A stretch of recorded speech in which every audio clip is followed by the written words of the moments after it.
Tim Black. Tim Black. Tim Black. Yes, I am. Truth. News. For people who can't stand the news. Tim Black. Baltimore police routinely violated the constitutional rights of residents by conducting unlawful stops and using excessive force, according to the findings of a long-anticipated Justice Department probe to be released Wednesday.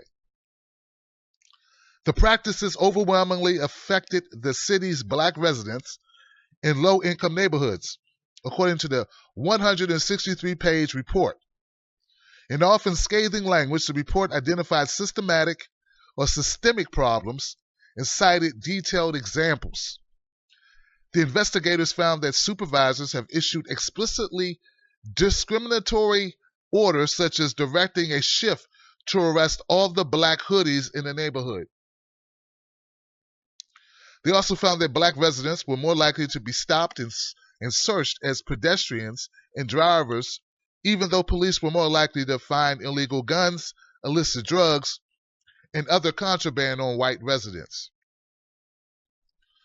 Police practices in Baltimore perpetuate and fuel a multitude of issues rooted in poverty and race, focusing law enforcement actions on low-income minority communities, and encourage officers to have unnecessary adversarial interactions with community members, the report said.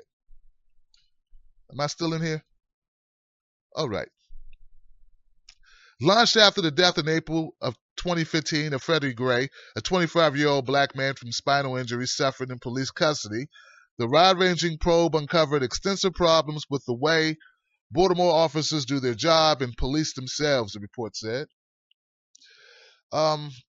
Gray's death, which triggered rioting captured on live television, was one of several recent killings of unarmed black men by police across the country.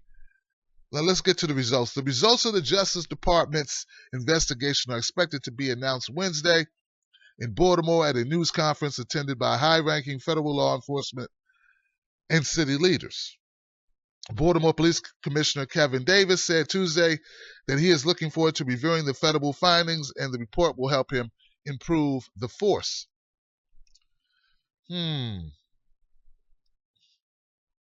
Although city and police leaders have disavowed zero-tolerance policing, it has continued on the Baltimore streets, as supervisors who came up through the ranks under the former policy have perpetuated it, according to the report, which focused on policing since 2010. Black pedestrians were 37% more likely to be searched by Baltimore police citywide and 23% more likely to be searched during vehicle stops.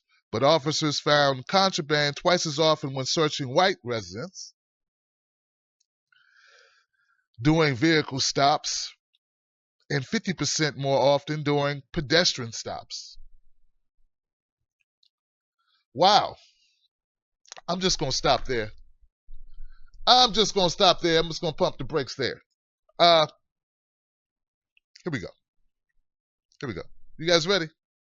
You guys ready for this? I just want to make sure any bigoted people that happen to watch my show today, who are actually listening, who would like to change their ways a little bit and kind of try to understand what's going on with our police. See, these types of numbers are what drive division between communities.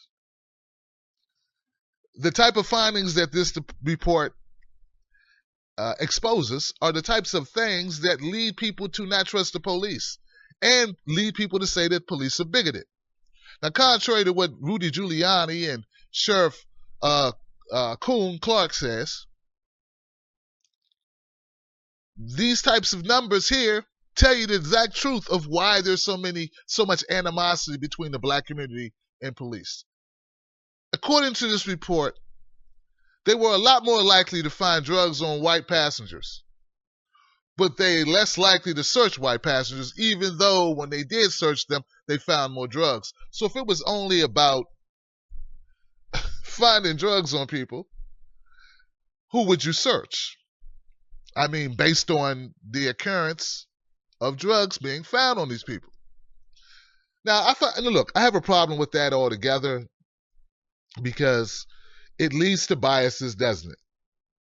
It leads to biases. I've had a hard time trying to explain to people the whole policing and discrimination angle and make it a reality to them. They just don't see it. I'm like, look, put it this way.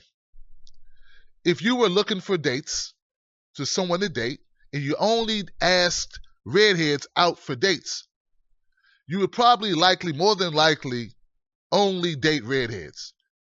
Now, there may be the occasional brunette or blonde who may ask you to go out with them, but I'm saying if the only people that you sought out were redheads, you'd probably only go out with redheads.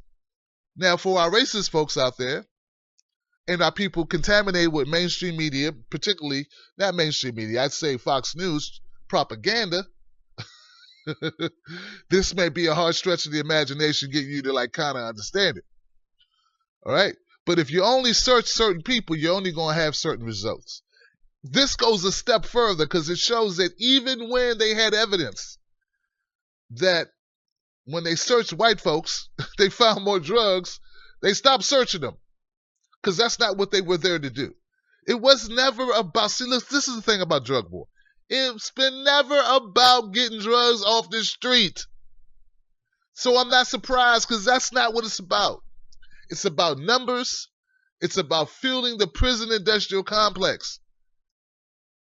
It's never been about making you safe. Cops are not there to make you safe. They're there to report on problems and to make money for the state. That's why a lot of police officers leave the force very disgruntled. Because a lot of good police, look, put it this way.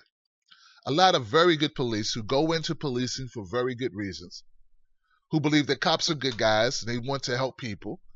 I don't discount that. And you know what? And I think some people who are going to let mainstream media drive their thinking, they need to correct themselves. Not every officer and not even the majority of officers who go into policing do so saying, I want to be a bigot and I want to disenfranchise people and I want to be a pawn of the state and I want to go against my fellow man and make life hard for him. I don't think that's what people do at all. Don't get me wrong, there's probably a very small percentage of people who do that, okay? I'm not saying that doesn't exist. What I'm saying, guys, is that it's a systemic problem. What they uncovered here in Baltimore is a systemic problem, meaning that's the way the thing runs. And you being a good cop in this bad environment will either change you into a bad cop who has to follow orders, or you will leave. All right? You're either going to leave or you're going to become part of the system. Before I move on, I'll just say this. Baltimore is not uncovering anything that's randomly new. This is not random. This is very typical. This is what we found out when we looked at Ferguson. I bet this is what you find out when you look at most police forces across the country. Once again, contrary to Rudy Giuliani, Sheriff Clark, poster boy for Coonan, for Fox News, there is a problem with the way we police. It's never been about making us safe. Never been. All right, guys. It is what it is. So it's not like one day Freddie Gray died and people say, ooh, let's burn down this place. Let's destroy stuff. There had been an ongoing situation in Baltimore, just like in Ferguson, over-policing, bias policing, police brutality for decades.